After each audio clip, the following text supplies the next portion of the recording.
ఈ ఎపిసోడ్లో కాఫీ మంచిదా లేదా టీ మంచిదా లేదా వాటి సైడ్ ఎఫెక్ట్స్ ఏంటి అనే విషయంపై చర్చించుకుందాము. నమస్తే, నేను డాక్టర్ కపిల, స్నేహ హోమియోపతి సీనియర్ కన్సల్టెంట్. సాధారణంగా కాఫీ కాఫీలో యాంటాక్సిడెంట్స్ ఎక్కువగా ఉంటాయి మరియు కెఫీన్ అనేది తక్కువ మోతాదులో ఉంటుంది కాబట్టి టీ తీసుకున్నప్పుడు మన స్వభావం మృదువుగా ఉంటుంది మరియు ఏకాగ్రత పెంచుతుంది మరియు అప్రమత్తంగా ఉంటాము.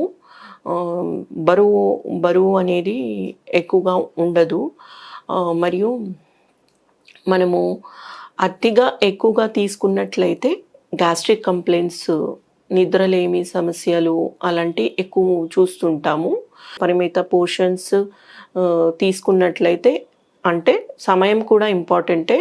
తరచుగా టీ తీసుకునేవారు ఉంటారు, హాఫ్ అన్ అవర్కి టీ అలా తీసుకోకూడదు. మనము రోజువారీ 2-3 సార్లు కంటే ఎక్కువ మోతాదులో తీసుకోకూడదు.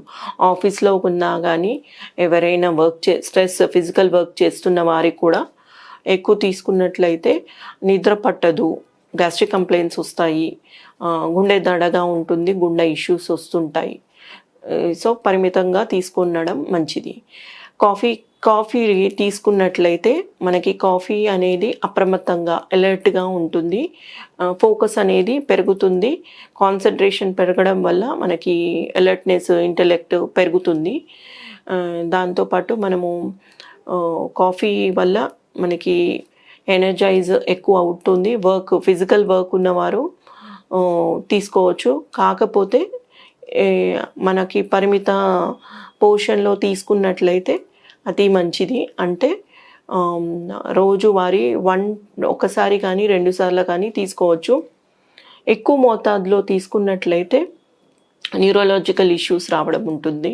అంటే చెయ్యి వనకడము, మన గుండె దడగా ఉండడము, నిద్ర పట్టకపోవడము అలాంటివి చూస్తుంటాము. కాఫీ అనేది మనకి ఇంకా మరీ మంచిది. బ్లాక్ కాఫీ తీసుకున్నట్లయితే యాంటాక్సిడెంట్స్ మనకి ఇమ్యునైజ్ చేస్తుంది కాబట్టి బ్లాక్ టీ కానీ బ్లాక్ కాఫీ కానీ ఎక్కువ మోతాదులో తీసుకున్నా పర్వాలేదండి. కాకపోతే మిల్క్ యాడ్ ఆన్ ఉంటుంది కాబట్టి కొలెస్ట్రాల్ కంటెంట్ ఎక్కువ అవుతుంది కాబట్టి మన ఏజ్ ఫ్యాక్టర్ కూడా పరిగణంలోకి తీసుకొని కన్సంప్షన్ అనేది తక్కువ చేసినట్లయితే మరీ మంచిది. ధన్యవాదాలు.